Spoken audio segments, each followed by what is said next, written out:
Hello বন্ধুরা, আমরা চলে আসছি দাবুয়া গ্রাম, রাউজান, চট্টগ্রাম জমিদার বাড়ি রাজা রামধনধর মহাশয়ের বাড়িতে। এখানে এসে আমরা তাদের শেষ বংশধর ছবি ধরের সাথে একটু কথা বলতেছি। ঠাকুমা আমাদের মূল্যবান সময় দিচ্ছেন।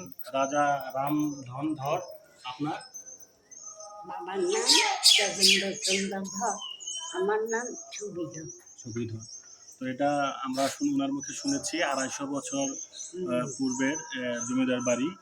আর সব থেকে একটি গুরুত্বপূর্ণ বিষয় হচ্ছে ছবিধর উনি এমন একজন ব্যক্তি যিনি তার ভাই একজন প্রতিবন্ধী ছিল বিধায় নিজে বিয়ে করেনি।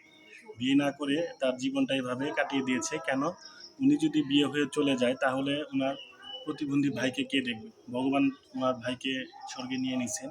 এখন উনি আছেন, ওনার বয়স 92। ওনার বয়স 92, তবুও দিব্যি সে হাঁটা চলা করতে পারে, নিজের কাজ নিজেই করে। এখনও 15 দিন হয়নি। ভগবানের অশেষ কৃপায় এখনও উনি নিজের কাজ নিজে করতে পারে।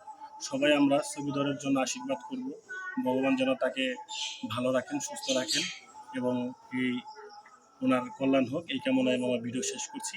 সবাই ভালো থাকবেন। নমস্কার।